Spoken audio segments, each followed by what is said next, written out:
I have not ever been prouder of a group of students, nor have I had the opportunity to so closely witness what we've taught for an entire school year being put to use so rapidly and effectively. For an incredible moment, we saw faculty and students working shoulder to shoulder as colleagues, getting the story and relaying it to those who depend on us for the facts. I want to take a moment to acknowledge with our applause everyone who worked on this crucial story and who helped the world better understand what was happening in the green space located just a few dozen yards from where we are right now.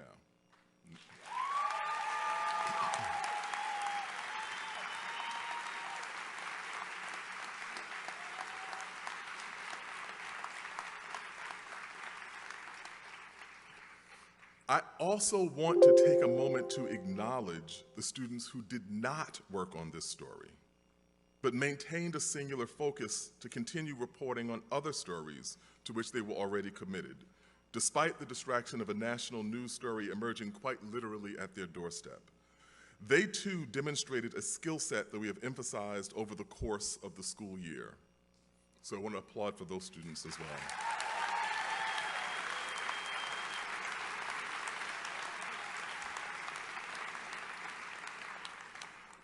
With all the talents and abilities you possess, you could have pursued any career path, but you chose to report. And this is a noble and indispensable undertaking. At the beginning of the school year, I made two promises. The first was that you would work hard in your time here.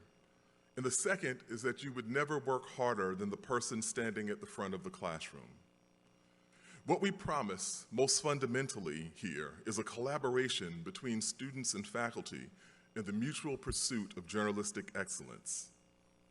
I think it's safe to say that you worked harder than I expected, and we worked harder than we had planned this year.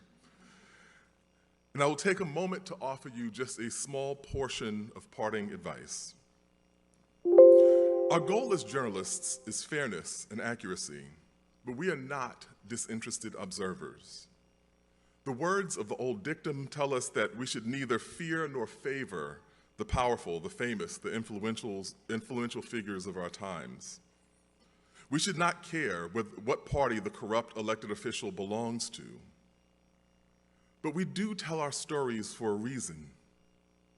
If we're honest, we'll admit that we do so because we want some people to do something with the information we provide them, even if it is simply to look at the world or at a single individual from a slightly different and better informed perspective. We report on climate change in the hope that these stories will galvanize the will to make changes that will save lives and spare future generations from preventable miseries. We inform the public in line with the ideal that those who know better will do better. This is the story of our profession. There are literally too many instances of stories that generate policy or legislative changes for us to count. But I would be remiss if I did not advise that there is not a one-to-one ratio between knowledge and action. At various points in this fraught year, I've had weighty conversations with students plagued with doubts about the very purpose of journalism. Students who despaired over its utility in moments when human suffering seemed to proceed unimpaired by the exposure to the spotlight of public attention.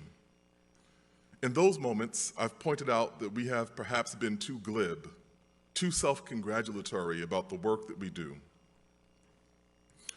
We've pointed to the highlight reel of changes inspired by our work, while editing out the very many instances in which our best efforts go seemingly unnoticed.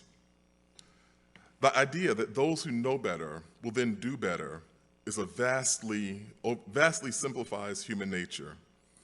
The complexities of world affairs, the entrenched and detrimental habits rusted in place by the inertia of tradition, all the assorted messiness of the world we live in. Yet journalism remains a public good. It remains one potential avenue for bettering this place that we have inherited. I've taken in the past year to retelling the story of Emmett Till. Most of us know the outline of his story. the 15-year-old black boy who traveled from Chicago to visit relatives in Mississippi in the summer of 1955. His murder at the hands of two white men became the catalyst for the civil rights movement, particularly after the magazine publisher John H. Johnson made the audacious decision to run images of Till's ruined body in Jet magazine, where it got nationwide exposure. But inspiring as it may be, this story of the power of the press is too simplistic to be accurate. There were thousands of cases like Till's in the preceding decades, most of them chronicled in black news outlets of the time, none of which sparked the scale of national outrage that Till's did. It's easy to imagine the frustrated cynicism of journalists who wrote those stories, wondering if their work made any difference at all. This raises the question, if these cases were fundamentally similar, what explains the vastly different reaction to Till's? The answer is that the facts were the same, but the context in which those facts existed had changed. The development of the medium of television, the dawning global competition of the Cold War, and a great migration that was reorienting the axes of American politics meant that the moment in which Till died was fundamentally different from any moment that had preceded it. As humans, even as humans who are professionally dedicated to noticing details, as journalists are, it is still incredibly difficult to know exactly when our context changes. But it is in those moments that our ability to make change becomes most dramatically maximized. I know. I was saying something really important, and someone was like, yeah. But it is in those moments that our ability to make change becomes most dramatically maximized. 2 weeks ago, I received a call from Jodi Kantor, who was one half of the reporting duo that broke the New York Times story about the serial abuses of the Hollywood producer Harvey Weinstein. Ms. Kantor called me to commend the student journalists at Columbia University for their outstanding work covering the campus protests over the war in Gaza. But during that conversation, I was reminded again that the groundbreaking story that Jodi Kantor and Megan Twohey reported had been preceded by hundreds of other such stories of powerful men abusing women in their employ, none of which sparked the global outrage and reckoning that the Weinstein story did. The Kantor-Twohey story, as excellent as their reporting was, also arrived in a context that allowed people to see the breadth of the problem in the world around them. In light of this, a more honest version of the dictum would be, those who know better may, at some unforeseeable point in the future, eventually get around to doing better. But it is this sliver of possibility that offers hope to the people whose stories we tell. We glorify the moment at which the context changes, but our most important contributions take place in the intervals in between. The points at which we are seem hopelessly locked in an intractable cycle of reporting the same story again and again and again. The skills you have honed over the course of your time in Pulitzer Hall will overwhelmingly be deployed in the spaces in between. You'll report innumerable stories about gun violence or the looming impositions of climate change or the reign of ancient bigotries that reanimate themselves in our allegedly modern lives. But as I told you in August, we report these stories to hasten the day when we no longer need to report these stories. At the J School, it is our responsibility to facilitate your efforts. And that assistance takes many forms. Sometimes it is the mentorship, training, and feedback that you receive in the classroom. Sometimes it is what I like to call the Columbia Extended Warranty Program, where you can seek out the advice and insight of your professors long after graduation. And sometimes it takes the form of even more direct elements of assistance as you make your way through your career. Last year, when I addressed our graduating class, I announced the launch of our pioneering Loan Repayment Assistance Program. I'm happy to announce that in January of this year, the first tranche of loan repayment checks went out to our alumni.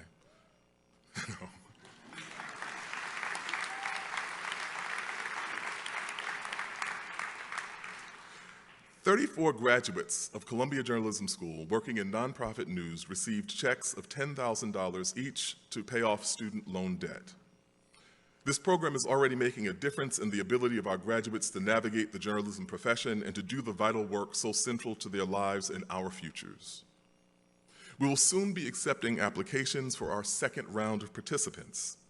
I encourage each of you to keep this in mind and look out for the email indicating the opening dates this fall. We walk out this door today to be greeted by a host of in-between moments. Our work exists in the hyphen between beginnings and endings. I have no doubt that you will acquit yourselves today ably as you tell the stories of your time.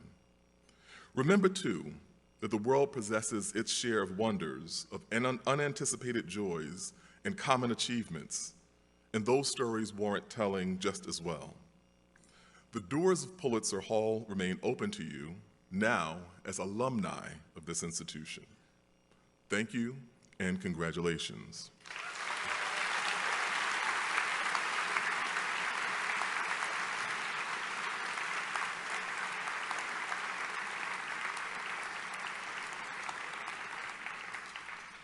And I will now introduce Rex Smith, the chair of our alumni board. He is a graduate of the class of 1980 and current chair of the alumni board. He spent 3 decades leading New York State newsrooms, including 18 years as the editor-in-chief of the Times Union in Albany.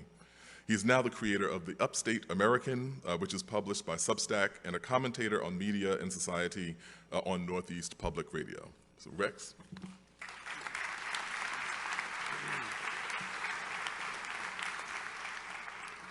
Thank you. I'm very honored to have this opportunity today to be here with your extraordinary faculty and with you, the terrific class of 2024.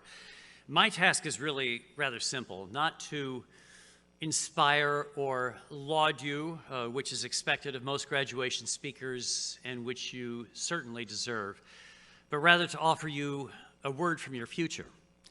Because today you join me and several thousand other people who are part of the greatest network in journalism, Columbia Journalism Alumni. This affiliation is strong because it's forged in remarkable shared experience. While the curriculum has changed a lot over the school's 112-year history, it has always been rigorous, even exhausting, as I'm sure I don't need to tell you. And your time here in 2024, of course, has been especially remarkable, as the dean just noted, because of the historic events on this campus that you've witnessed and covered and experienced in part. But every year is arduous at this place. We had a transit strike in my year, for example, that we got to cover, and the beginnings of a presidential race, and so many things going on in the city that were a part of our beat, as that has been of yours. Columbia tests us all as it prepares us for the hard and important work that we've chosen. And having managed to get through it, you know, we share a bit of justifiable pride. Now, with all due respect to Berkeley and Medill and Newmark and all the others, I will say what the dean and your faculty are too polite to suggest. This is the greatest journalism school in the world, and you have mastered it.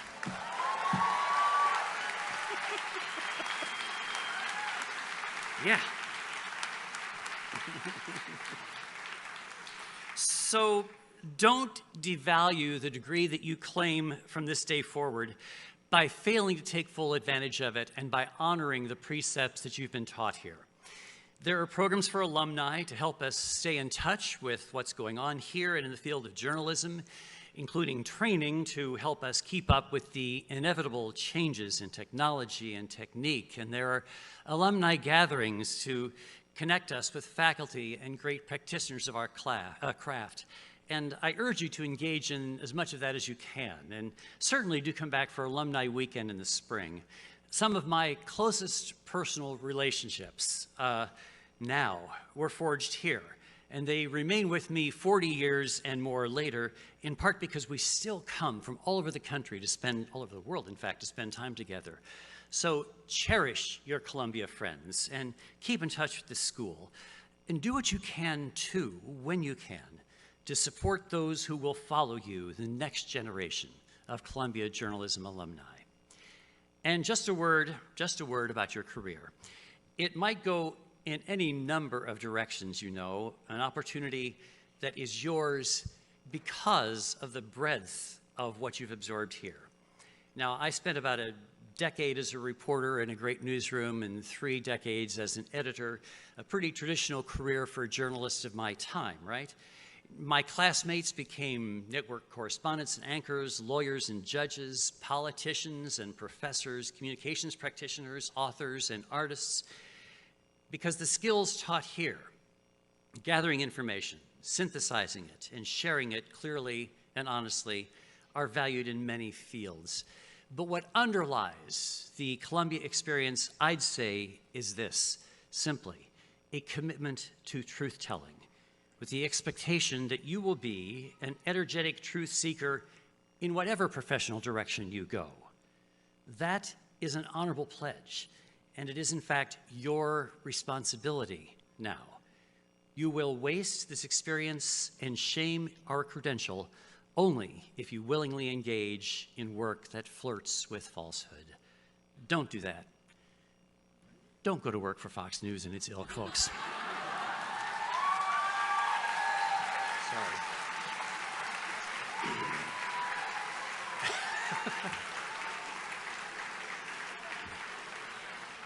That wasn't in my intended script.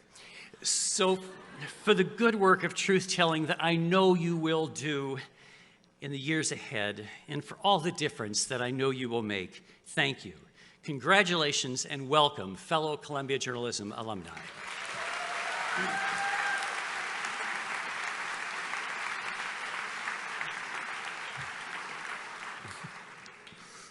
Every year there's a comment that I'm like, just wait till someone has a picture of my reaction to what was said. I now have the pleasure to introduce Rebecca Castillo, who is the advisor to SPJ.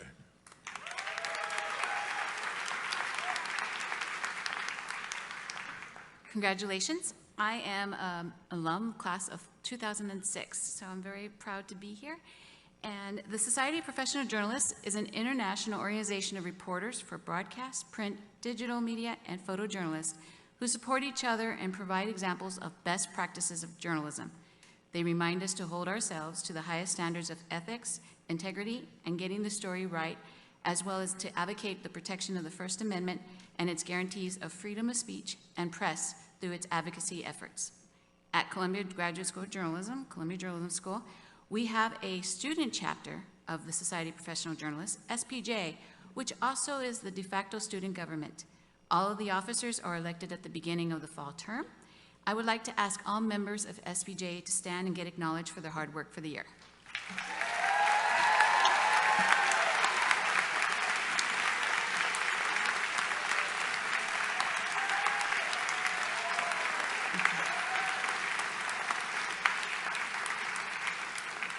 This year, LaToya Francis was elected president.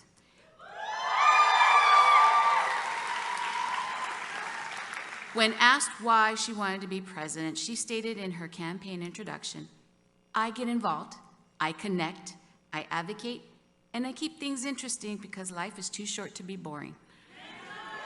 I now ask LaToya Francis to come to stage.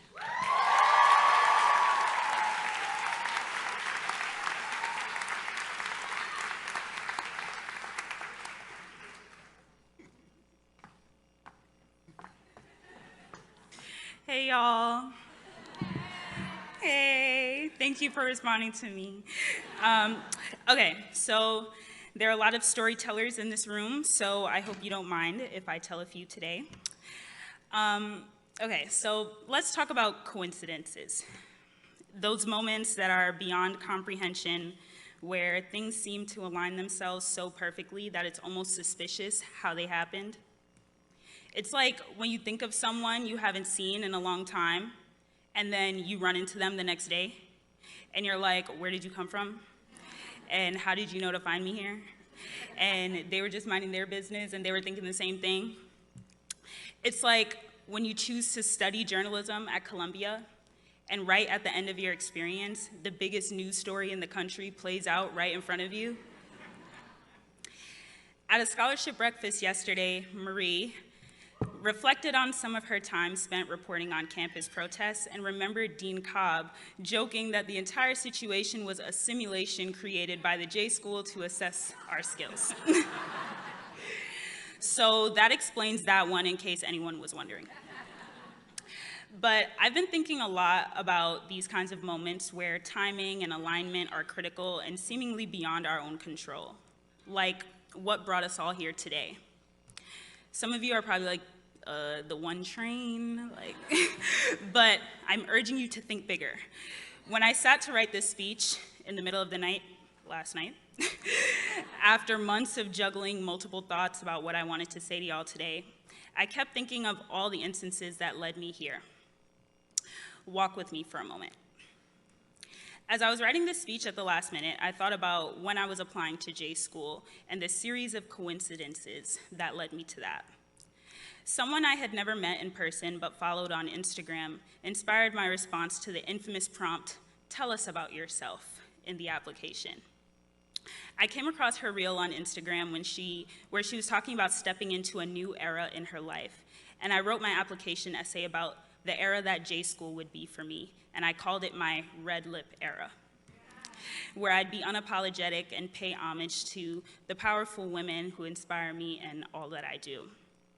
Evidently, I got in and had the opportunity to live out that era. A few weeks ago, this young woman and I met up at a cafe for the first time. Her name is Tashaya, and she's here today. We clicked instantly and also showed up in the same outfit. Coincidence, I guess. I talked to her about some of the instances that I'm about to share with y'all today, and she recommended a book called When God Winks by Squire Rushnell. In it, he basically describes coincidences, moments of inexplicable alignment and reassurance that you're on the right path, as God winks. Instances where God winks at you, like a parent or guardian would when you lock eyes with them growing up and they wanted to encourage you and let you know that you are seen and loved. This is how I'll be referring to these moments moving forward, as God winks. I had a few major God winks during my time here at J School. One was when I was taking Video 1 with my reporting professor, Nina Alvarez, and our adjunct professor, Matt. My partner, Allison Williams, shout out Allison, and I were doing a story about what it's like to be Black at my high school in Brooklyn. We made several trips back and forth from Harlem to Bay Ridge, and on one of those days, Allison and I were in the hallway at the school talking to potential sources when I locked eyes with a woman walking up the hallway. We both paused, looking at each other really hard. We had seen each other before. We were both trying to figure out where and when. She was a relatively new Black faculty member at the school. She started there after I graduated, so we didn't meet there. We asked each other questions until we got it. She was my very first therapist at Cornell. I went to her a few times in my sophomore year when I started to feel lonely, and in my very first session with her, we had a long chat about, guess what it was like to be Black at my high school, and how those emotions were resurfacing for me in undergrad. I consider this a God wink. Another moment was in culture writing last semester with Marlo Stern. Do you all remember the writing test that we had to take when we were applying to J School? Okay, so one of the prompts that I got was to write a pitch about someone in my community whose story I would tell. I remember sitting in that moment on a time crunch and deciding to write a pitch about spotlighting Pop Smoke's mom and close community. For those of you who don't know, Pop Smoke was a rapper from my neighborhood, Canarsie, Brooklyn. And he put Brooklyn drill music on the map and on a world stage, and died very young to gun violence, quickly becoming another unfortunate headline of a young rapper, age 20, gone too soon. We were the same age when he died. In culture writing, my friend Sophia Mareke, who's, shout out Sophia.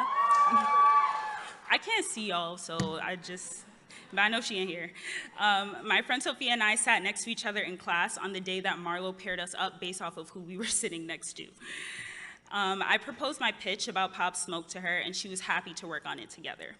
That piece turned into my first byline ever, and we were published in Rolling Stone.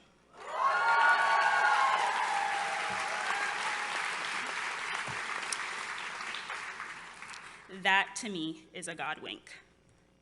There were many more of these instances during my time at J School, but I wanted to quickly go back to before J School was even a thought for me.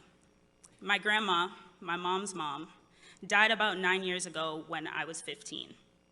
Shortly after she passed, I had a dream with her in it. This is my first time sharing it with this many people. In the dream, I remember giving her a gift. It was a very light-colored sweatshirt that looked white, and it had blue lettering on it. It looked like a college sweatshirt. But I couldn't make out what the text on the sweatshirt was in the dream.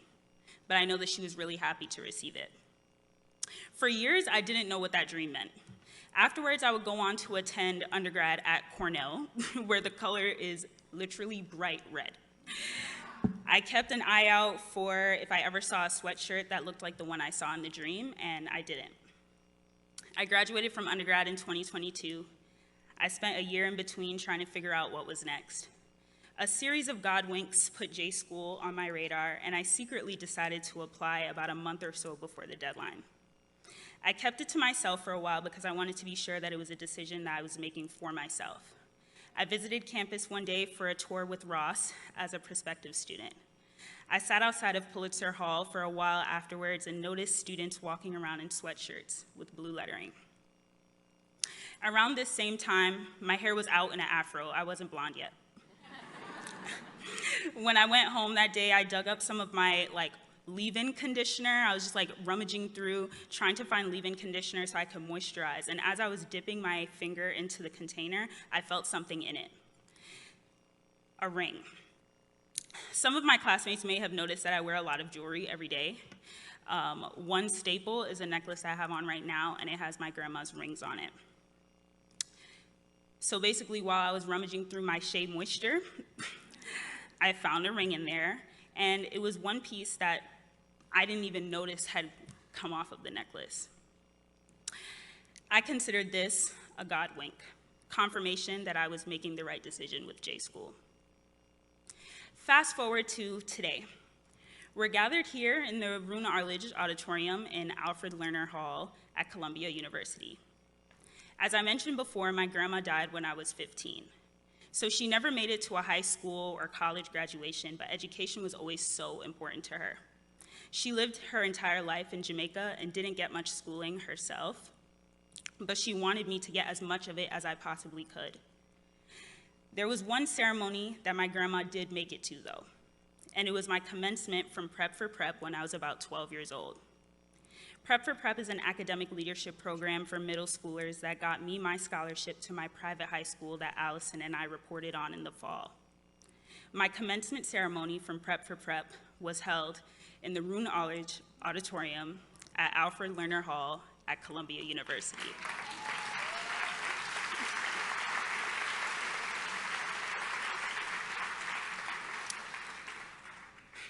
About 12 years ago, my grandma sat in this room and saw me graduate from a program that would alter the entire trajectory of my life. This program afforded me every academic opportunity from that point onward and undoubtedly planted the seeds that led me to the J School. A God wink, undeniably. Now, what's the point of me sharing all of this with you today? Our world is full of uncertainty. Journalists know, perhaps better than anyone, how much nuance this world holds and how scary it can be. We seek out the stories that are yet to be uncovered and all the questions no one ever asked. A shameless plug. We have a class called the Memory Project, and we wrote a book together. It's called No One Ever Asked, available for purchase on Amazon. In the midst of this uncertainty, where we can't seem to escape the phrase unprecedented times, we must act in unprecedented ways, over, and be brave, and go forth with excellence, integrity, commitment, and courage. These 4 words are Prep for Prep's motto, and ones that I've lived by for over half my life now. I urge each of us, as we go forth into this uncertain terrain, to look for your God winks. The first chapter in When God Winks starts with a quote by Albert Einstein. He says, "I shall never believe that God plays dice with the world." It is no accident that you're here, that you came to this school at this time and met these people and had these experiences. Consider this achievement a God wink. In the book of Esther, chapter 4, it says, "Perhaps you were born for such a time as this." Even if you don't believe in God, you're a journalist, so I know that you believe in truth. And the truth is that you belong here, and you've got this, and I hope you'll look out for those moments of reassurance along the way. Tell the truth when institutions lie and abuse their power. Allow your work to combat injustice and shed light on victims that the world would rather ignore. Allow your work to be a vehicle to freedom for those people, and be mindful of the role you play in telling others' stories. Embrace vulnerability and tell stories with authority. Thank you to the people here that have believed in and poured into us. Thank you to everyone in admissions and on the 7th floor of Pulitzer, Pamela, Charette, Dean Haskins, Dean Miller, Dean Cobb, everybody, for allowing me to park myself in your offices to complain, vent, joke around, grab snacks, and bother you. And thank you to all of my professors, to Robin Akasa and Ty Lawson for seeing me so deeply and for pushing your students to be better than what we think is our best. Thank you to Jamie Becker from reporting and to Nina Alvarez for spending hours with me on the phone late at night when I was struggling with deeply emotional stories. Thank you to Michael Shapiro for encouraging me to challenge him in class even when he thought he was right. And most importantly, thank you to my colleagues, to the close friends I made here outside of class and through trauma bonding through reporting and memory project. Also, shout out to SPJ and to our advisor, Rebecca Castillo, and all the affinity groups for all of your work throughout the year. It has been a privilege to be SPJ president. This experience has been one massive God wink, and I'm eternally grateful for it all. And I know my family and friends are on the edge of their seats waiting for their shout out right now. So shout out to the home team. It takes a village. Shout out to the home team. It takes a village to create moments like these, and my family and friends have been unwavering in their love and support for me. I owe you guys everything, and I love you so, so, so, so much. Before I go, I have a quick note from a ginger in the UK who left us earlier in the year and wanted to say hi to you guys. Hi guys, it's Alex Foster. I should have done this in a British accent, right? I'm not gonna do it.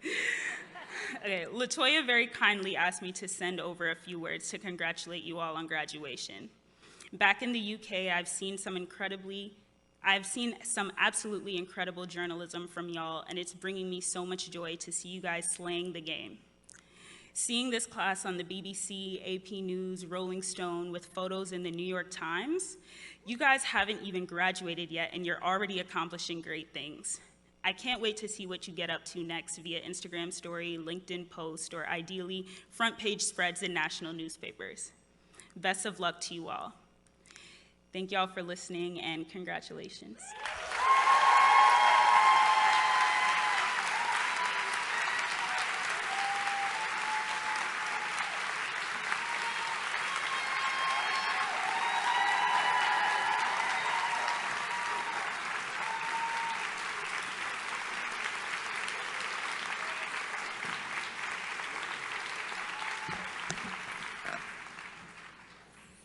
LaToya left out that I too was supposed to go blonde for graduation, but I just didn't get around to it. I now have the honor of introducing this year's Columbia Journalism Award winner, Amira Hass.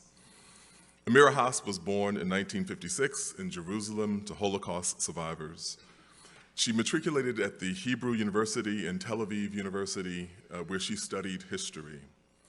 She has been at the daily newspaper Haaretz since 1989. See? Sorry. Elisa Solomon coached me on how to pronounce Haaretz. She told me not to mess it up. She's been writing on the Israeli occupation of Palestinian territory in Gaza and the West Bank since 1991. She's lived in Gaza from 1993 to 1997. Since 1997, she has been living in Ramallah and Al-Bira in the West Bank. She is the author of Drinking the Sea at Gaza, which is in several compilations of her articles. Please welcome Amira Hass.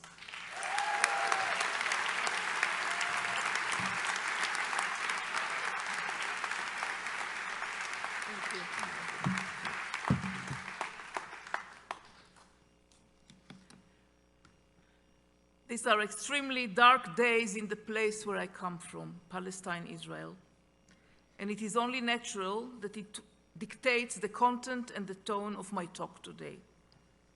I cannot pretend and claim that I'm sorry to spoil your great day of graduation and your joy, because after all, you chose journalism. Isn't it about facing the reality, defining, describing, and exposing it, especially when it is unbearable?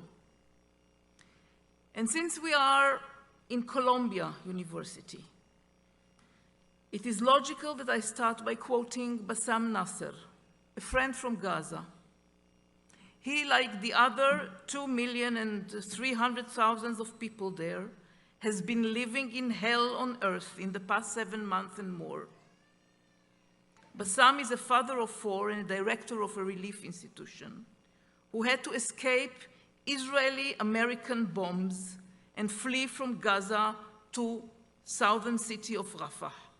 And now, because of other American-Israeli bombs, he had to flee again with his family from Rafah to another overcrowded refuge in central Gaza, like other hundreds of thousands of people.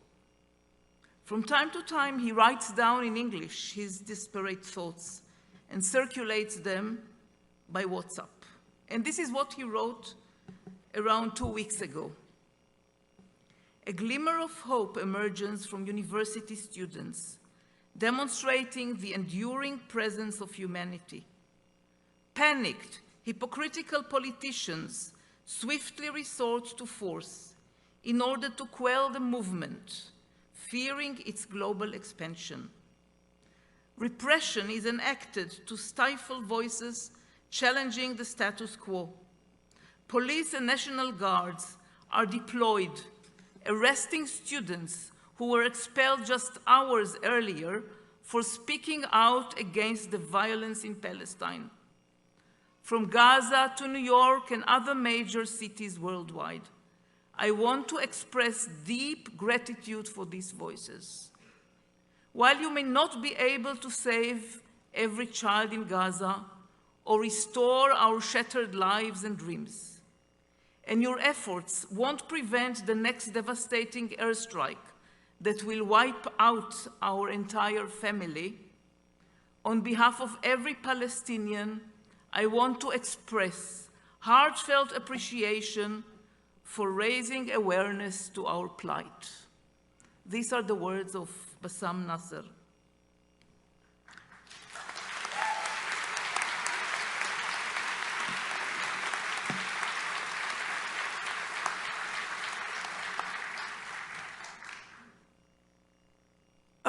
Earlier, I mentioned the reality, and I was wrong, or at least not accurate, because there is not one, but a variety of parallel and interwoven realities that may be condensed in any small place, even such as a household, a school, or a city.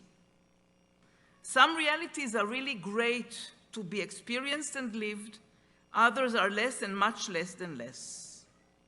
What makes them all one reality are the gaps, the differences, the contradictions. I usually avoid shortcuts and conclusions that may sound like slogans and cliches. So let me soften the cliche by first describing a scene.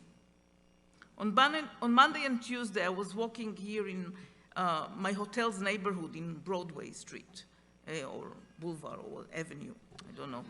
On the sidewalk, along the many large and rather fancy food shops, some homeless people were stretched, bundled, or sitting down.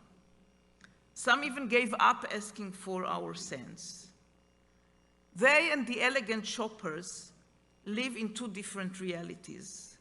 What is uniting and separating them at the same time is enormous and not accidental injustice, which is not the fault of one individual, but of a system. The journalism that I chose to practice is based on the refusal to see injustice as normal, the refusal to normalize it to a point that we do not see it. This is exactly what the students here in Colombia and in so many other campuses in the US and now in Europe have been doing. Refuse to accept hell as normal, for which I'm also so grateful, like Bassam. I'm grateful as someone with many friends in Gaza and as a Jew who was born in Israel to Holocaust survivors. Here I must pause and confess. Unlike you, I did not study in a school of journalism. I studied history. I haven't even reviewed the programs that your school has or any other school of journalism. So it's only now that I realized it when I wrote it, and I'm embarrassed to admit it. I'm sure that if I did study journalism, I would have learned and gained a lot, benefited from the others' experiences, and spared myself many mistakes.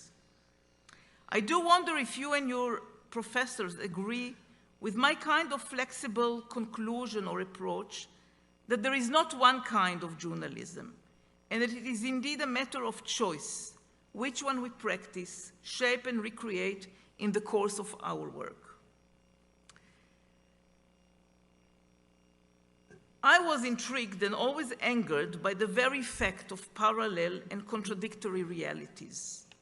I chose then to see the gap, the tension, the injustice, and explore them and explore the reasons for them. I can put it differently. I decided that my role as a journalist was to examine structures and mechanisms of control, to monitor power, to challenge the powerful. I saw journalism as a form of social activity that aims to restrain power and its abuses on behalf of citizens and within the framework of an unwritten social contract between us and them, the citizens. Democracy's watchdog, or the fourth estate. I did not invent it.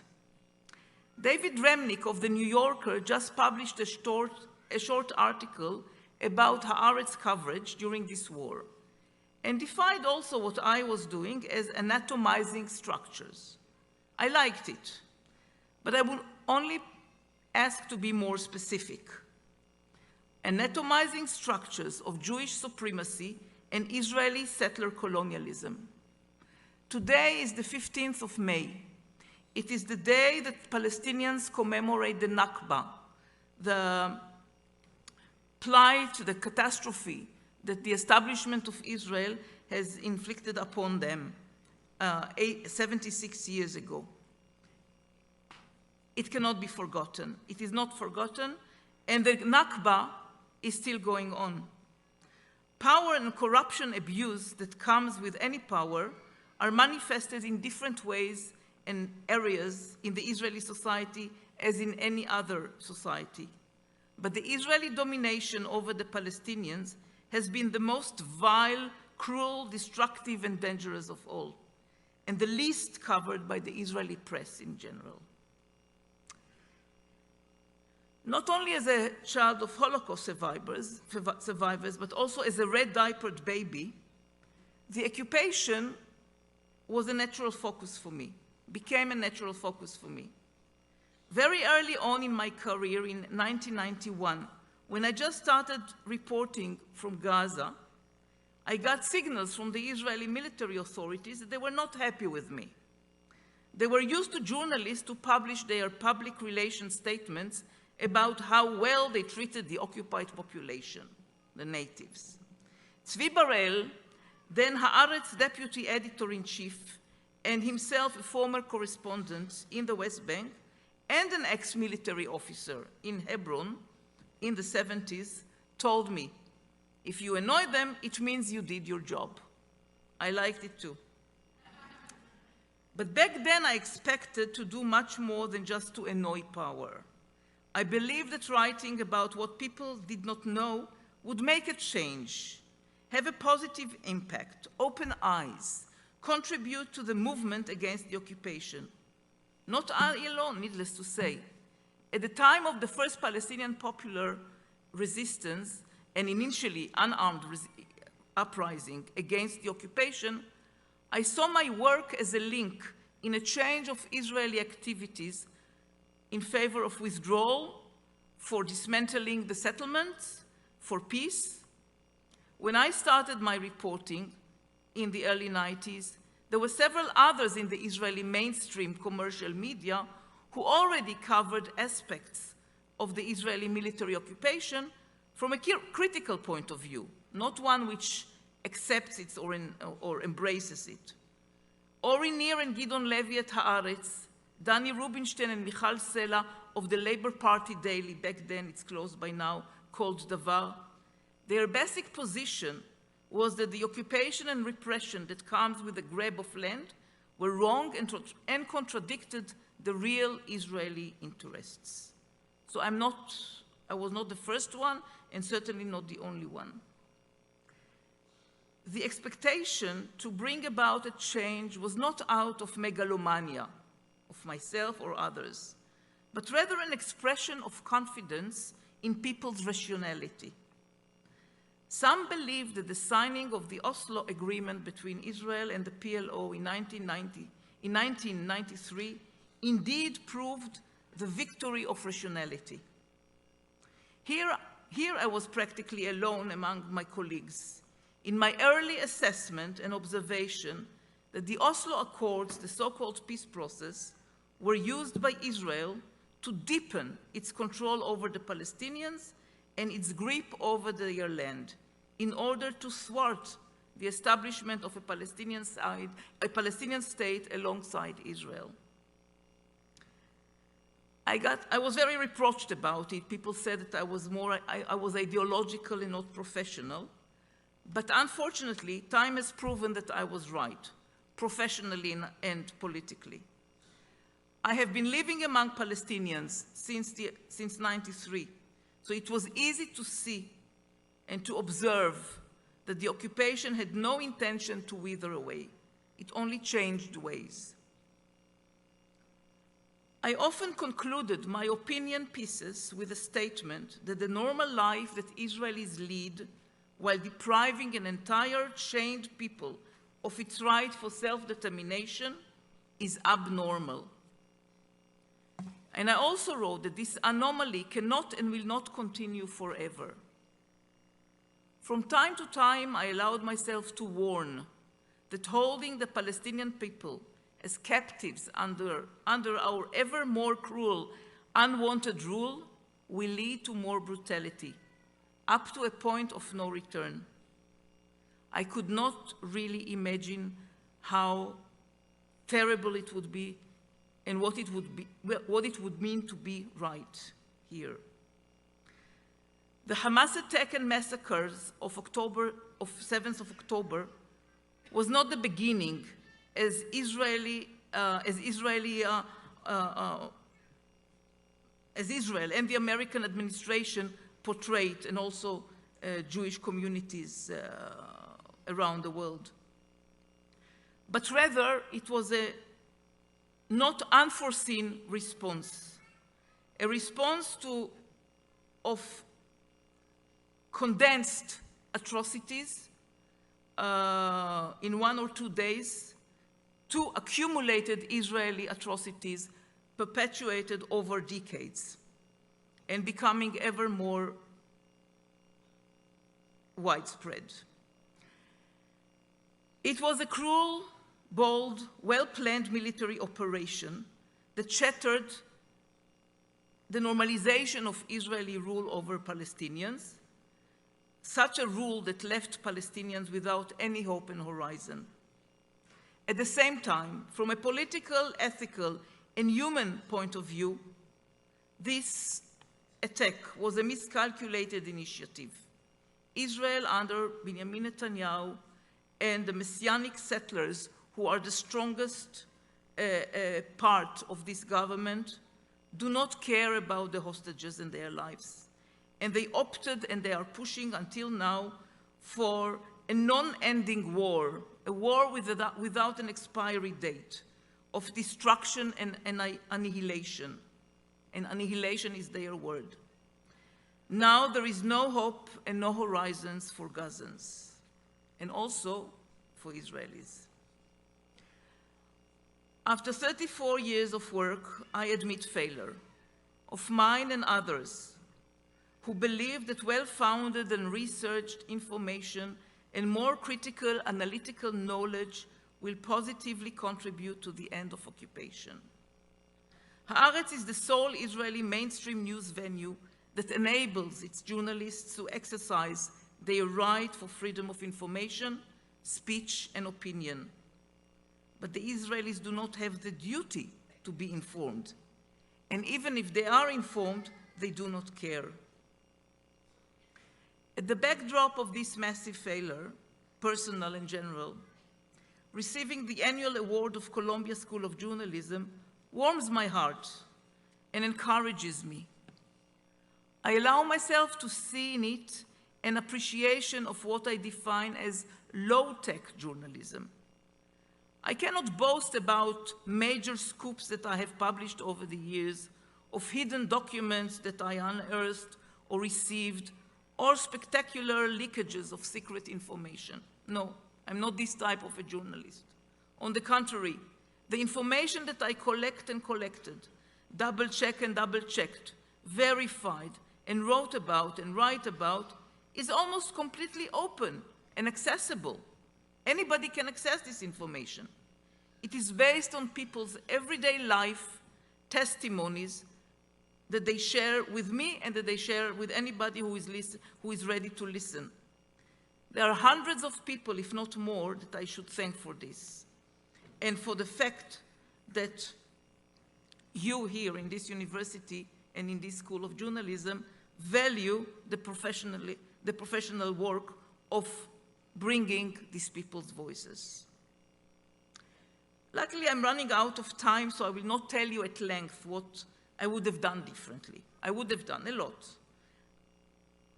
But I would admit that I have second thoughts about the time I devoted separately to many individual cases of bureaucratic harassments, such as no Israeli permit to go to medical treatment or study in the West Bank or see an ailing parent, or military arbitrariness of keeping people at a checkpoint for hours at stretch, or arresting a shepherd that a settler attacked. I was asked to intervene on behalf of these people as part of my journalistic work and outside of it. In the past, writing about it, or even the mere phone call to the authorities, procured a permit, or could procure a permit in many cases, or open the checkpoint, or enable an earlier release of a person. But from a professional point of view, it was not very interesting. It was the role of a human rights organization assisted by a journalist, because till, not now, but until 2 or 3 years ago, the authorities were embarrassed when such a bad news item would be published about them. Today, not at all. Today, I acknowledge that it has taken too much energy of me at the expense of investigating the phenomenon in a defined frame of time and text. Your award, obviously, is given to people of an advanced age, but journalism is a Catholic marriage. So I still have time to learn from young Israeli colleagues of mine who follow and cover the ever-tightening Israeli dictatorship over the Palestinians. Hagar Shezaf of Haaretz, and Oren Ziv and Yuval Avraham of the leftist excellent news website 972. And now, as a way of parting or congratulating you for your achievements and for your future achievements and for the hard work that you gave in this school, I want to share with you an advice of an old person, old journalist. For several reasons, I got used to working on my own. I don't know if I will be able to change my ways now, But here is my piece of advice to you. Try as much as possible to work in teams, with fellow reporters, with your editors, with the satellite footage wizards. The ugliness and evil are better confronted while in groups or couples. And believe me, much ugliness and evil are awaiting you if you choose the path of journalism that does refuse to normalize injustice, wrongdoing, and any supremacy. Thank you.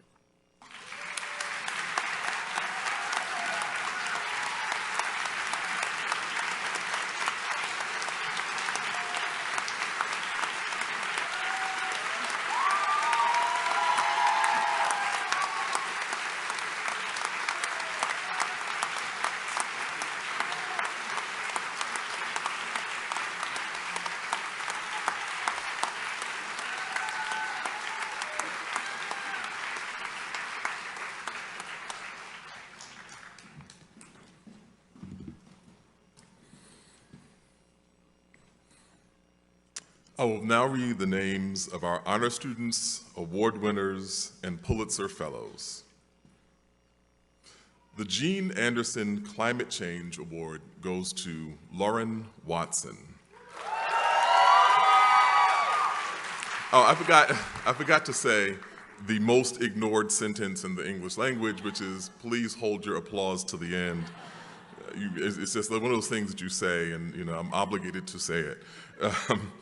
The Gene Anderson Local Journalism Award goes to Carla Marie Ponder Sanford. The Gene Anderson Social Justice Journalism Award goes to Natasha Caragnano. The Best MA Thesis goes to David Lerner. The first runner-up for MA Thesis goes to Sasha Biasio.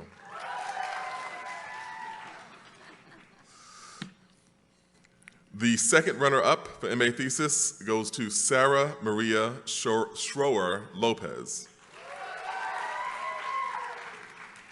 The Nona Balakian Award goes to Allison Amant. The Richard J. Blood Award goes to Peter Salfield. The Brown Tao Award goes to Shalaka Shinde. The Campbell Award goes to Wellington Suarez. The DuPont Judy F. Crichton Award goes to Bibi Liu and Mayara Teixeira.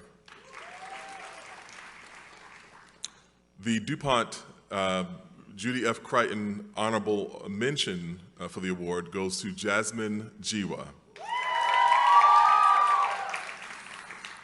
The Philip Greer Scholarship Fund Award for an MA goes to Vivian Lynn. And the Greer Scholarship Award for an MS student goes to Joe Stoner. The Arthur J. Harris Memorial Prize goes to Noor Idris. The Fred M. Heckinger Journalism Education Award goes to Sarah Elizabeth Komar.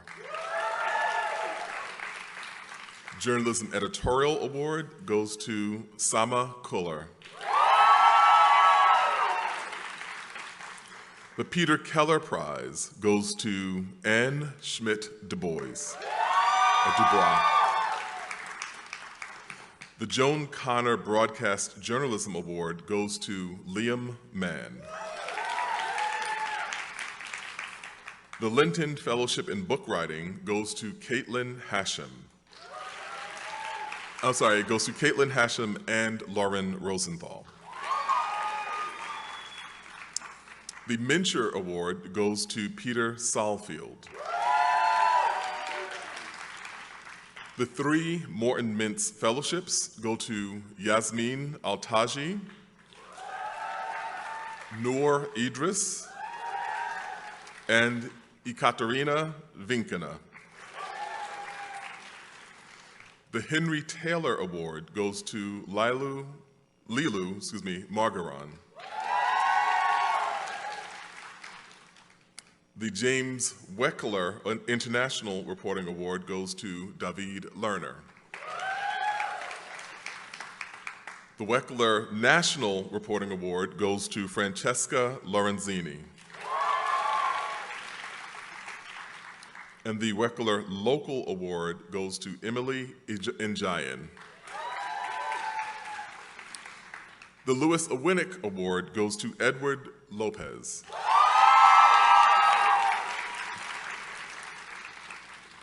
The Pulitzer Award for Culture Reporting goes to Hannah Davies. And our Pulitzer Fellowships go to Liam Mann, Chioma Wana,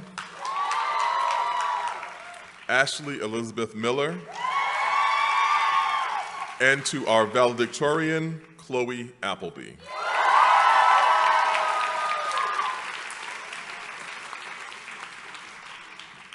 Our honors graduates are Chloe Appleby, Caitlin Balasegun, Curtis Brodner, Elise Sayral, Aaron Davis, Ching Yang Ding, Jillian Taylor Goodman, Caitlin Hashem, Jacob Imber, Emily Njayan, Mukta Joshi, Ariane Luthi, Liam Mann, Lilu Margaron, Vonda Mayer, Ashley Elizabeth Miller, Caitlin Moody, Trisha Mukherjee, Ella Larkin Napak, Chioma Wana, Jill Riley, Lauren Sanyella, and Nathan Siegelub. Oh, I'm sorry, I have three more. Natalia Silva, Jude Samer Subi Taha, and Juan Basayo. And now I will invite Dean Haskins to the podium to begin conferring degrees. So I'll also take this moment to point out, last year I stood on stage and everybody walked right by me as they got the degrees. I was sitting there trying to shake hands and everybody just went straight for the degree. So I'm giving official notice that I am standing here in the light blue Columbia colored suit to shake your hand en route to receiving the degree.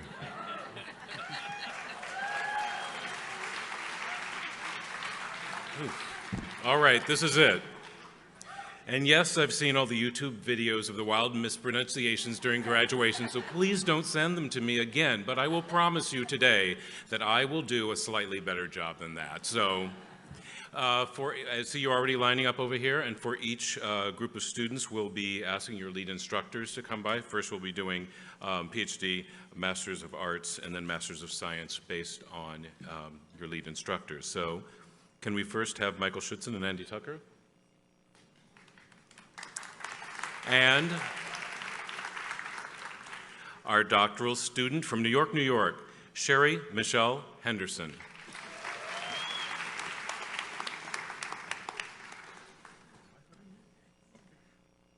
And I'm going to move this along. So if we could welcome, well, after this is the hooding ceremony. This is very special. I'll get out of the way.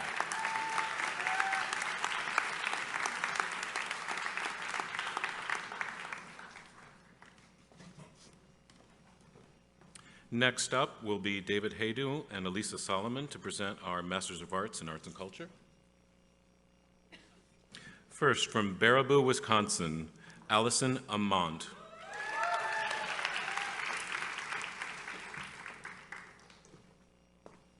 From Philadelphia, Pennsylvania, Victoria Borlando. From London, United Kingdom, Hannah Davies. From New York, New York, Lily Nacy Goldberg. From Brooklyn, New York, Sophia Herring. And from New York, New York, Nu Edris.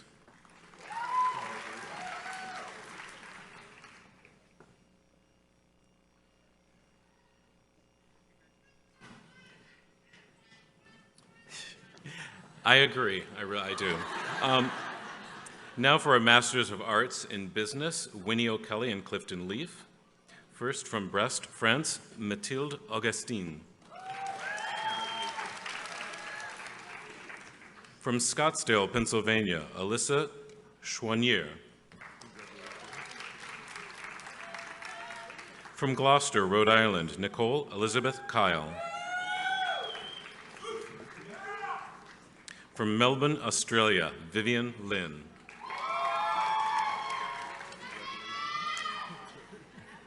From Fortaleza, Brazil, Camila Veras Mota. And also from Melbourne, Australia, Chadwick Van Estrop.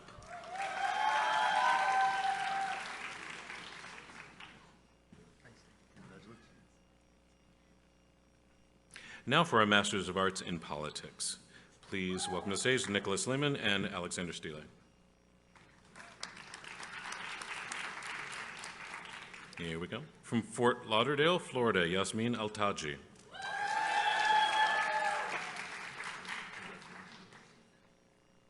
From Potenza, Italy, Sasha Biazzo.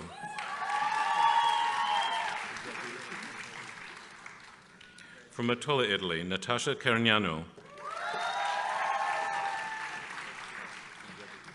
From Manila, the Philippines, Corinne Isabel Roya Catabayan. From Porto Alegre, Brazil, Julia Vargas Jones.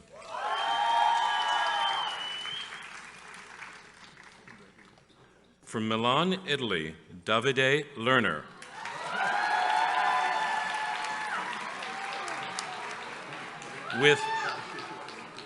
And that's Elio, if anybody wants that for captioning purposes. From Manila, the Philippines, Julia Ornedo.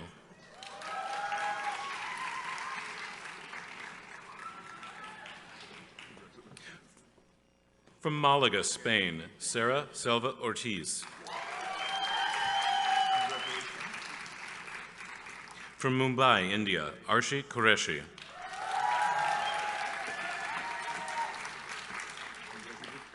From Cologne, Germany, Sarah Shoya Lopez.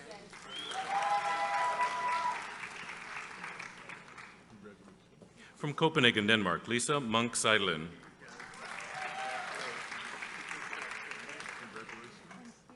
From Sao Paulo, Brazil, Wellington Suarez.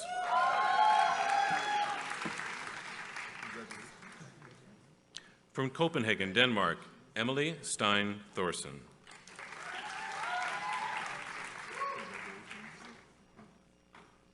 From Moscow, Russia, Ekaterina Venkina.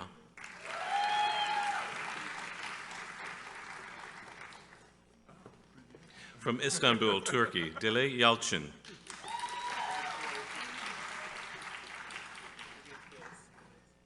And from Rasht, Iran, Kurish Ziobari.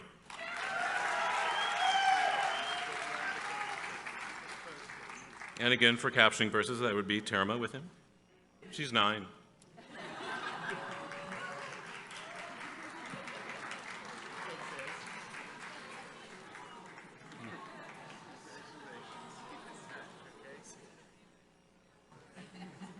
Now for the MA in Science, Marguerite Holloway and Jonathan Weiner.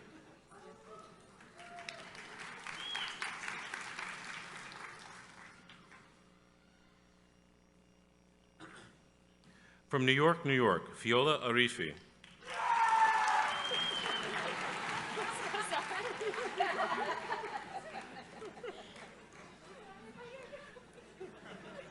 From Nashiti, the Navajo Nation, New Mexico, Alistair Lee Bitsoy.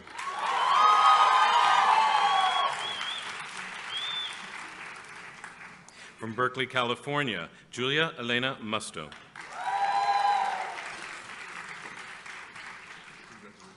From Buenos Aires, Argentina, Lucila Pinto.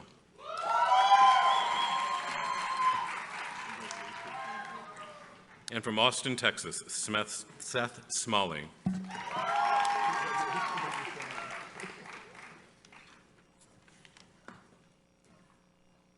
Now to present our certificates in business and economics journalism for the Knight Badgett program, Robert Smith.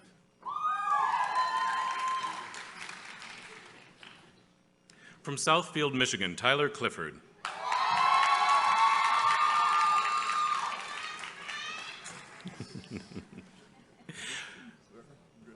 From Annapolis, Maryland, Emma Cosgrove.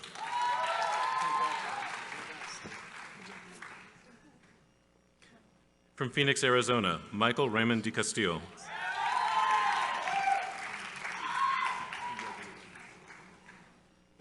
From Dobbs Ferry, New York, John Fastman.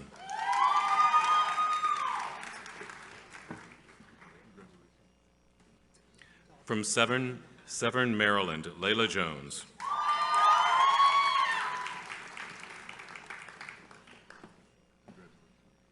From Durban, South Africa, Pranesha Naidu.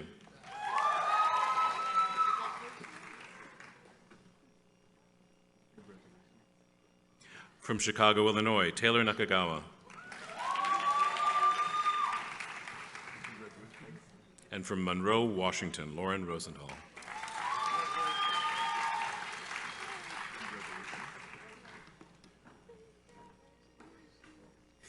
Now to present our Spencer Fellowship in Education Journalism, Linnell Hancock.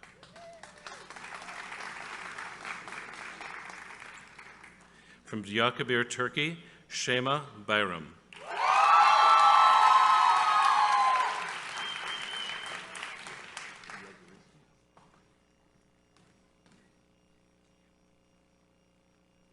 Now to present our Masters of Science in Computer Science and Journalism, Drumal Mehta. From Shandong, China, Yan Sun.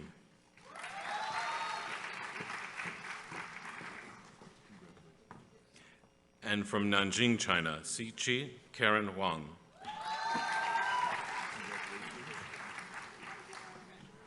Now, there's a bunch of them on this next one here. So to begin our MS in journalism, as I said, we'll be doing it by your lead instructor, so if I could welcome to the stage Danielle Alarcon.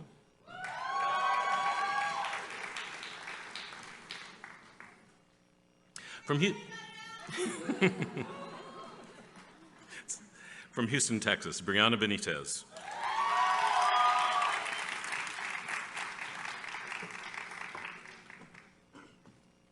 From London, United Kingdom, Cecilia Blotto.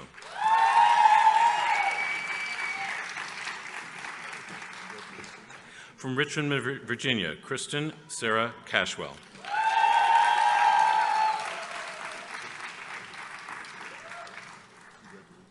From Maplewood, New Jersey, Claire Davenport.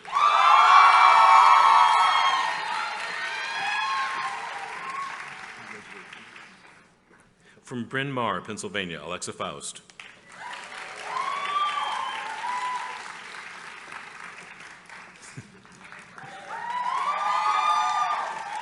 From Bristol, United Kingdom, Dominic Hall Thomas.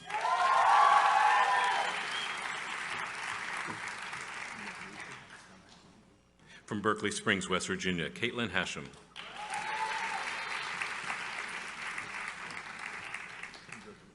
From New York, New York, Vincent Jong. Yeah, the names are easy. It's the cities like New York, that trip me out. From Sonoma, California, William Francisco Kilgore.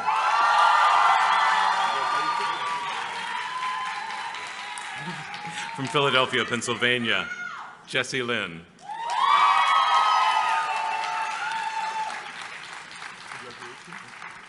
From Geneva, Switzerland, Sophia Mereke.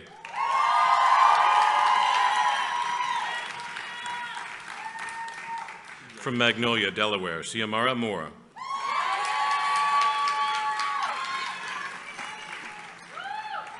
From Nerstrand, Minnesota, Olivia Schmidt.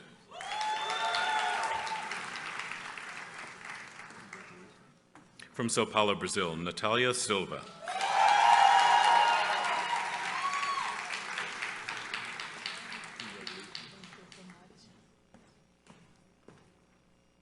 Now if I could welcome to the stage Nina Alvarez and Jamie Roth.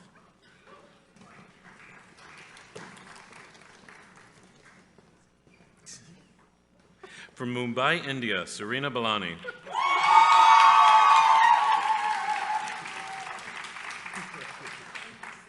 From Houston, Texas, Andrea Calderon.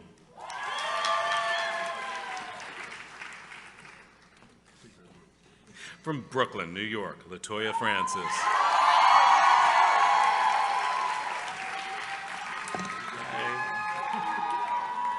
From Nashville, Tennessee, Casey Freeman.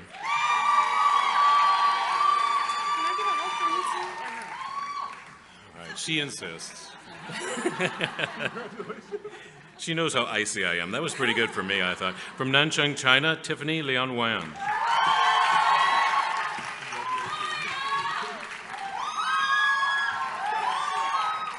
From Lahore, Pakistan, Iman Kamil Omar.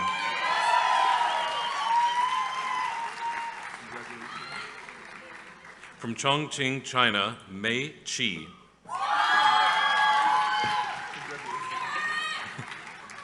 From San Francisco, California, Jill Riley.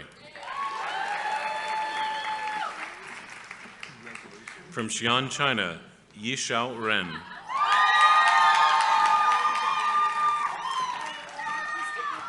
From Durham, the United Kingdom, Marine Saint.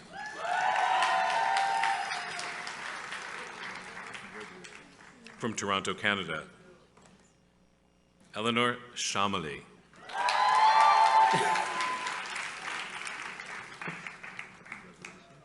From New Delhi, India, Urvi Srivastava.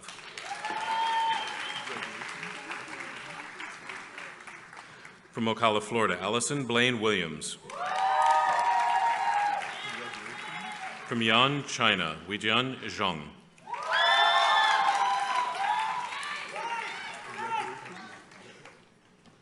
Now, if I could welcome to the stage Elena Carbal.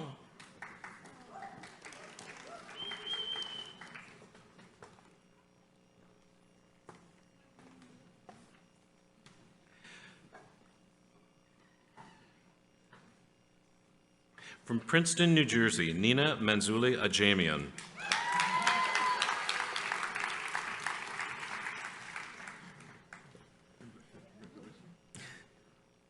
From Montreal, Canada, Maya Blumenfeld.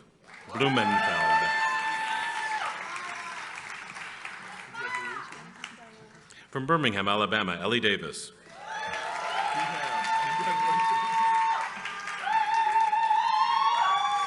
From Panama City, Panama, Gladys Virginia Gerbard Navarro. From Mysore, India, Amulya Hiremat.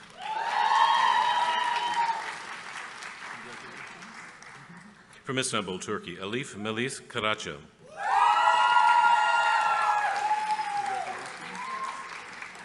From Bari, Italy, Giulia Leo.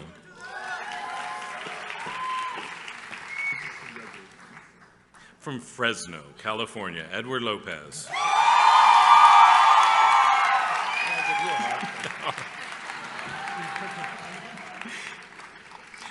From Sicklerville, New Jersey, Jasmine Matthews.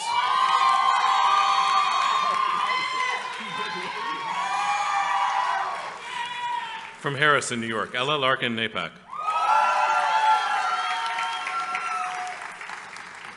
From New York, New York, Jason Potterado.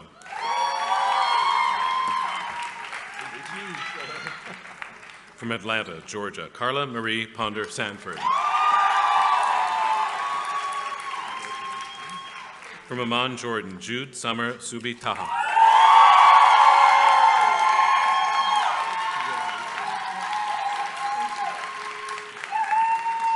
And from Pasadena, California, Abby Webster.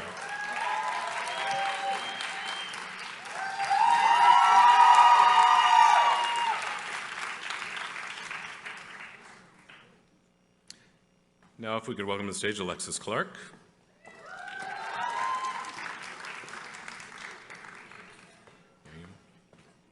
From Ghent, Belgium, Clara Bouters.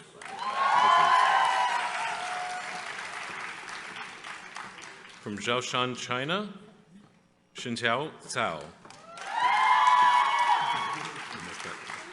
From Los Angeles, California, Ella Chikarian.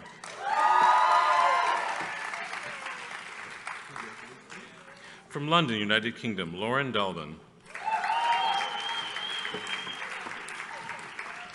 From Bentonville, Arkansas, Natalie Desmarais.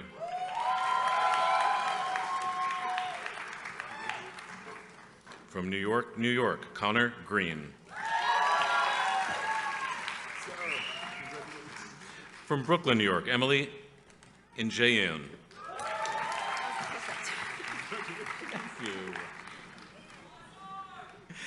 Los Angeles, California, Jillian Montalco. From Appleton, Maine, Caitlin Moody. From New York, New York, Allison Otis.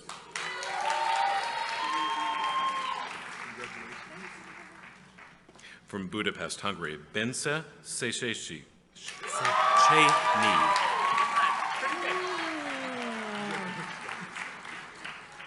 From Venice, Florida, Amelia Valeri.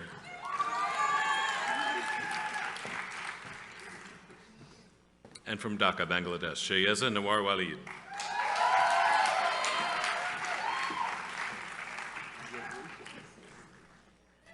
If we can next welcome to the stage Joanne Farion.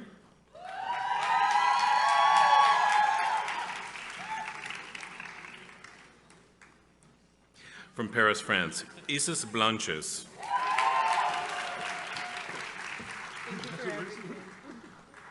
From Paris, France, Elise Serral.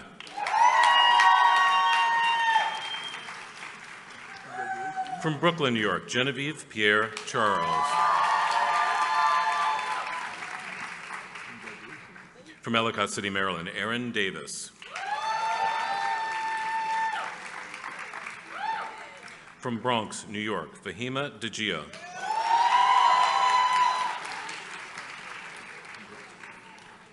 From Genoa, Italy, Elena Gastaldo.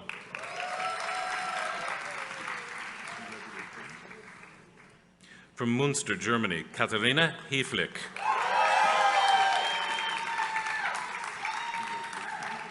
From Lexington, Massachusetts, Rachel Kahn.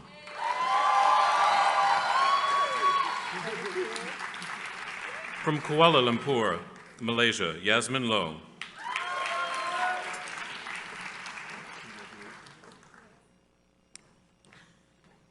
From Essoy, France, Lilou Majoron.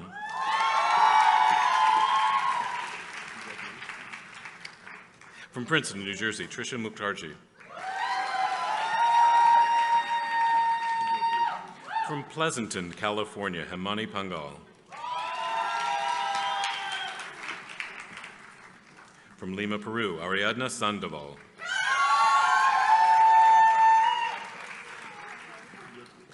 From Toronto, Canada, Samuel Eli Shepard. From Shanghai, China, Faith Wang.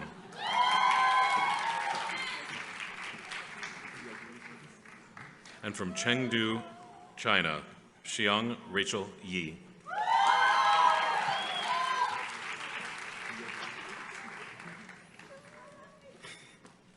Next up, Sam Friedman.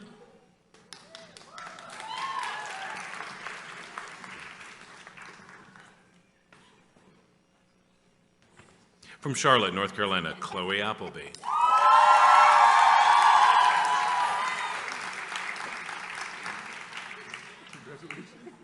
From San Francisco, California, Sarah Braun.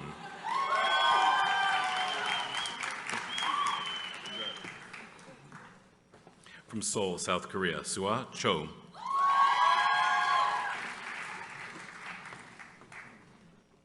From Mexico City, Mexico, Andrea Valeria Diaz Tolivia.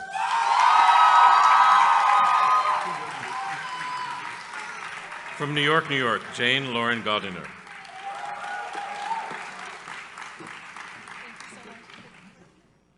From Zurich, Switzerland, Tara Herschel.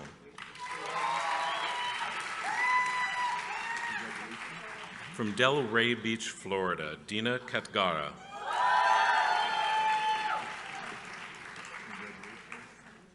From Rome, Italy, Francesca Maria Lorenzini.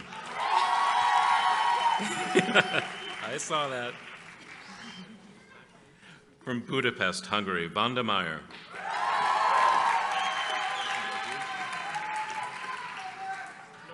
From Ottawa, Canada, Vikram Nijawan.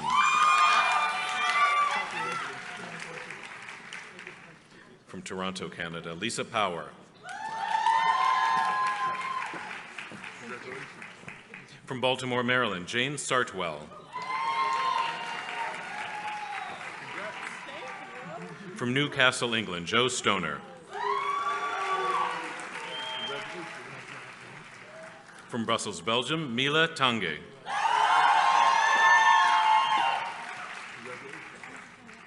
And from Irvington, New Jersey, Devania Wilson.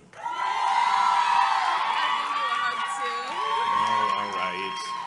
See, you start with one and you know, she's a hugger. What can I say?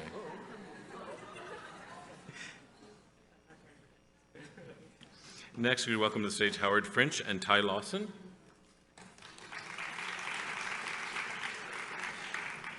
From Fairfax Station, Virginia, Bradley William Byrne.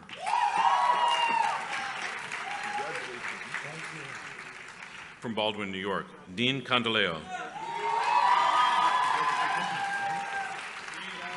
From Saint Romain en Galle, France, Simon Forstauer Fournet. From La Marley, France, Elsa Goffo.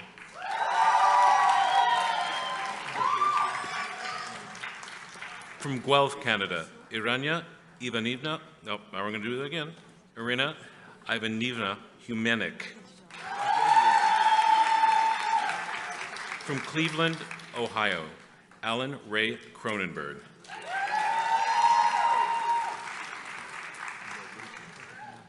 From Zurich, Switzerland, Ariane Luthi.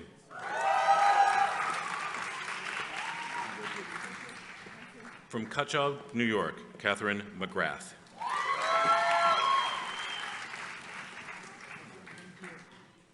From Toronto, Canada, Desiree Nikvarjan.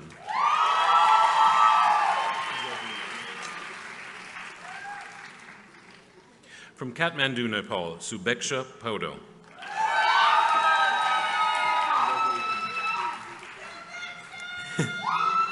From Calgary, Canada, Andrea Pulgarin Visamil.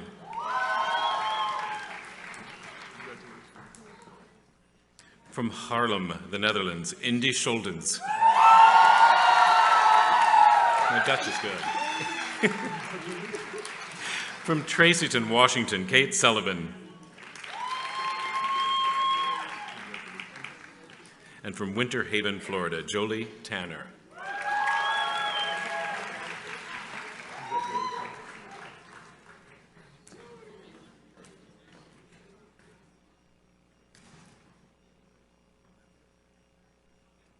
Next, going to welcome Keith Gesson and Ariana Lee.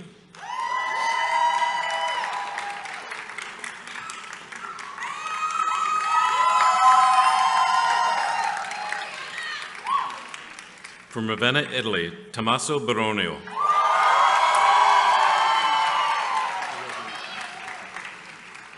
From Punta Gorda, Florida, Emily Bursky.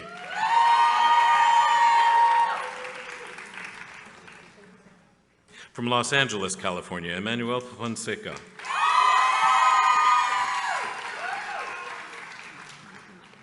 From Irvington, New York, Jillian Taylor Goodman.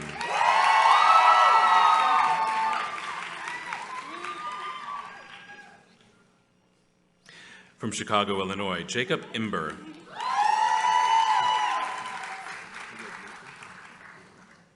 From Charlotte, North Carolina, Emily Stratton Lamar.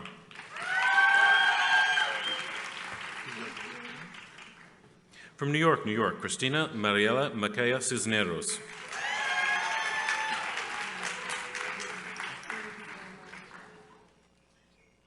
From Kennett Square, Pennsylvania, Ashley Elizabeth Miller.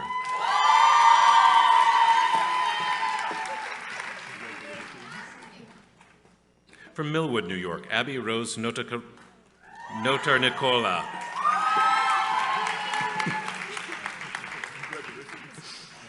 From Brooklyn, New York, Brendan Rose.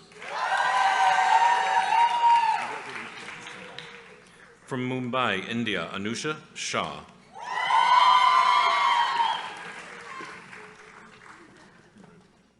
From Beijing, China, Margaret Sun.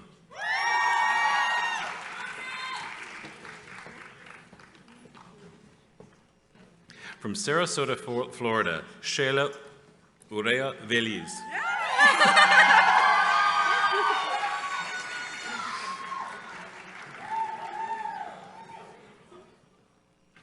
And from Nanjing, China, Luna Jingyi Zhu.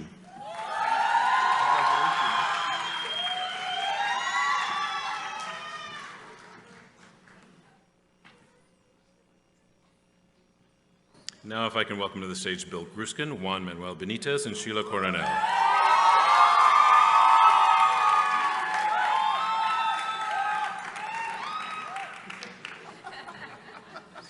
From Toronto, Canada, Khadija Alam.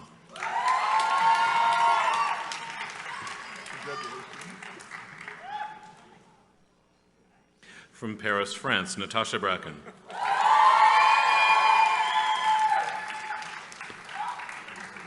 From Lexington, Massachusetts, Curtis Brodner.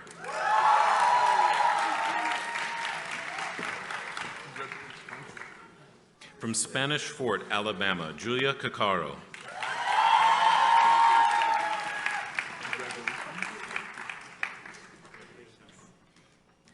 From New York, Adlai Coleman.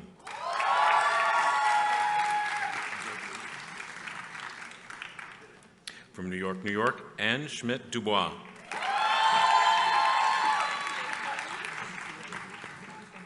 From Caracas, Venezuela, Gabriela Enriquez Stoikov.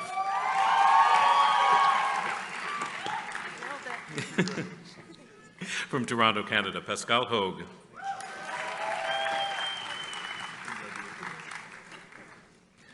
From Evergreen, Colorado, Lachlan Hyatt.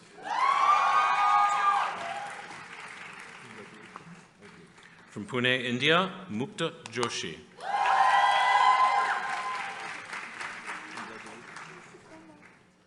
From India to Palestine, Sama Kular.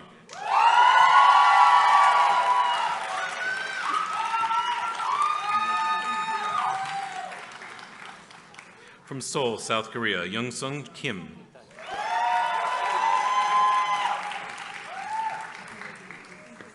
From Kansas City, Missouri, Sarah Elizabeth Komar.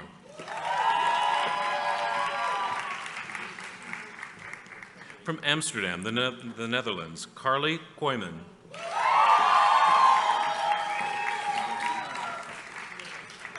From Mumbai, India, Oshika Nyogi.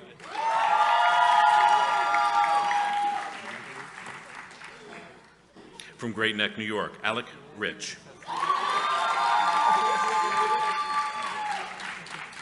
From Brooklyn, New York, Peter Stallfield.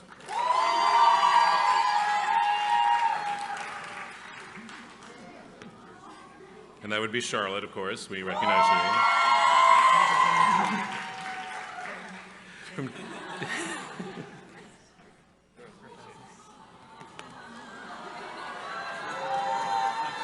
She's working it. She's like, you know, this is my time. You'll be back in a few years. You'll get your...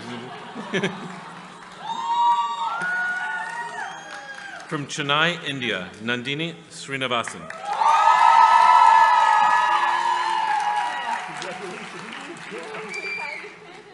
From Montevideo, Uruguay, Juan Velasco.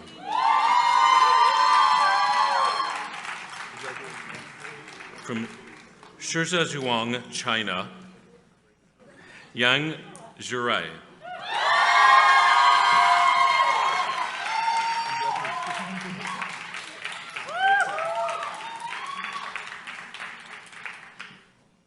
Now, if I could welcome to the stage Robe Imbriano and Dale Maharaj.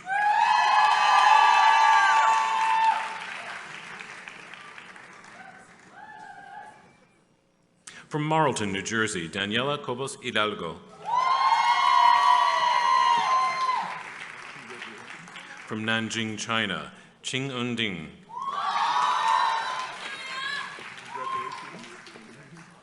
From Marburg, Germany, Joanna Magdalena Hansel.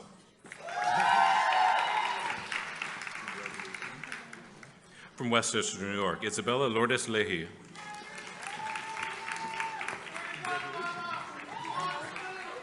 From London, England, Ottilie Mitchell. From Fuerteventura, the Canary Islands, Danny Morea Tretin.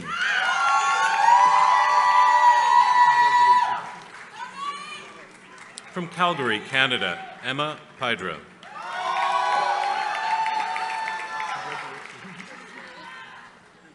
From Corona, New York, Andrea Pineda Salgado. From Mataró, Catalonia, Spain, Carla Simón Ros.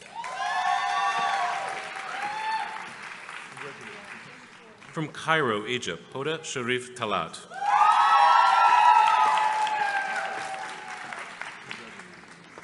From Ningbo, China, Xiang Wang.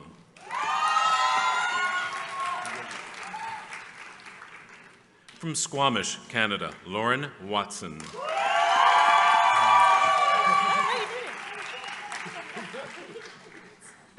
From Tbilisi, Georgia, Miriam Zguladze. Thank you. From Los Angeles, California, Hansi Zhang. And from Beijing, China, Siwen Charlotte Zhao.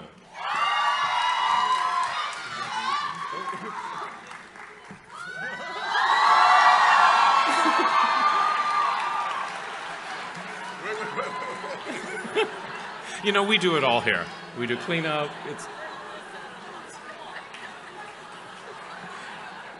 We needed a break anyway.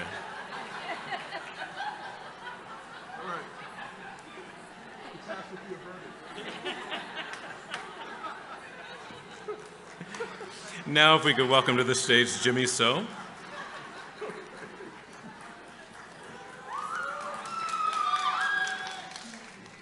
From Yardley, Pennsylvania, Allison DeLucio. Congratulations. From Seoul, Korea, Haram Lim.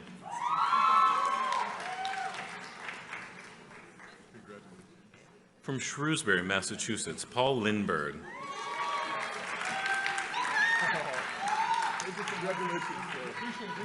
From Hyde Park, New York, Alicia Alessandra Ling de Bourbon. From Las Vegas, New Mexico, Izepa Macias. From Cleveland, Ohio, Jacqueline Mano.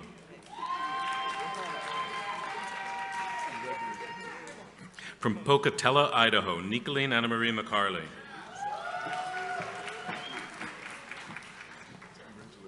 From Oceanside, New York, Patrick Mochin. So close. From Ancaster, Canada, Shankar Nusatharay. Congratulations. From White Plains, New York, Choma Wana.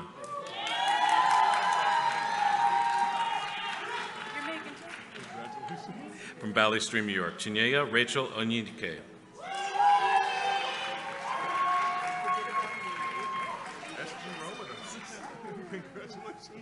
From Morristown, New Jersey, Christina Praveed.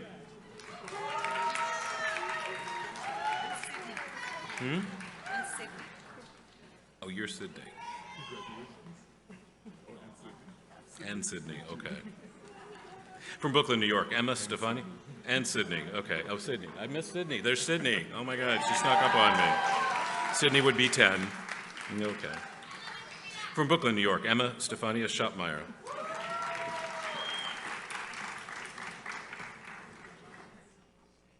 And from New York, Aviva Zablocki.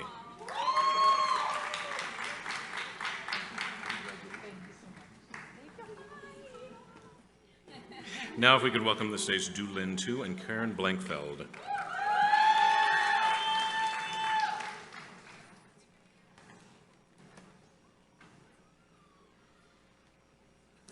From Jamshedpur, India, Uzma Afrin.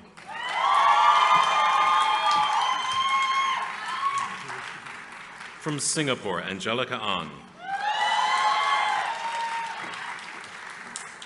From Freehold, New Jersey, Caitlin Balasagan.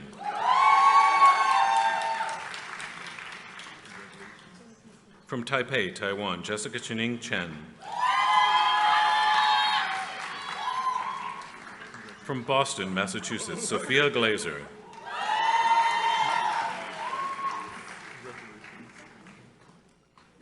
From London, England, Jasmine Jiwa.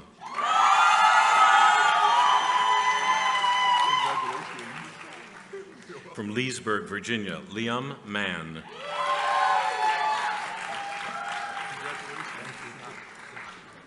From Boston, Massachusetts, Kylie McCoy.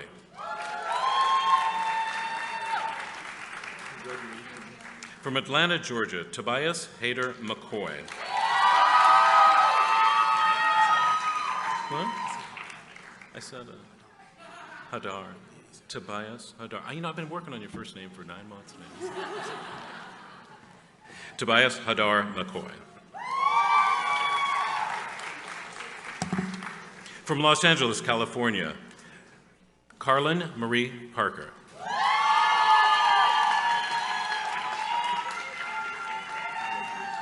From Sao Paulo, Brazil, Marco Postigo Storel.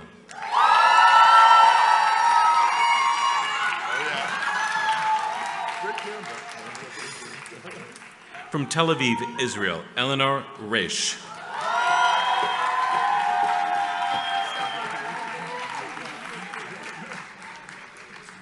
From New Delhi and New York, Vandana Saras. From Toronto, Canada, Joseph Strauss.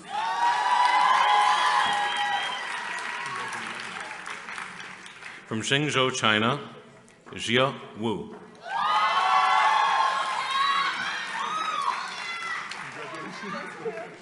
And from Hangzhou, China, Shuhan Ingrid.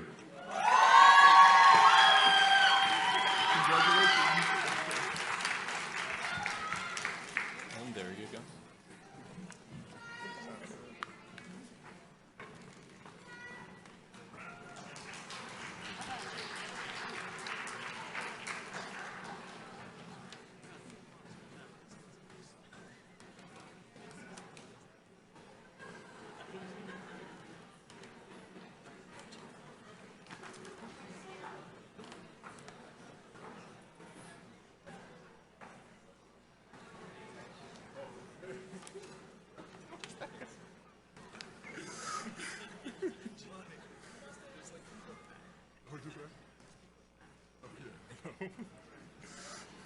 It's come to my attention that we apparently have extra degrees here, so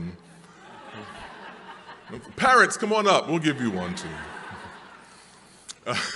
This concludes the commencement ceremony.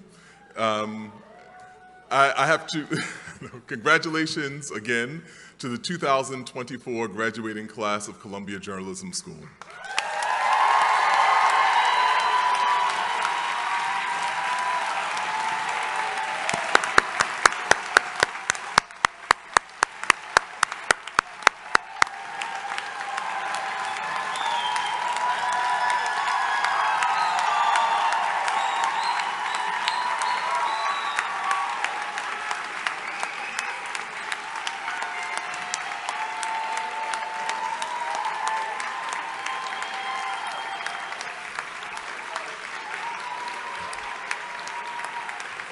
Okay, so I have one final request, and that is for all the guests to remain seated until the students have been able to proceed out into the reception area.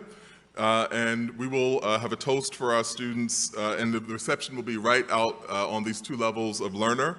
So as we go out these doors, and as the students begin, our graduates, I should say, begin making your exits, and we will see you at the reception. Thank you.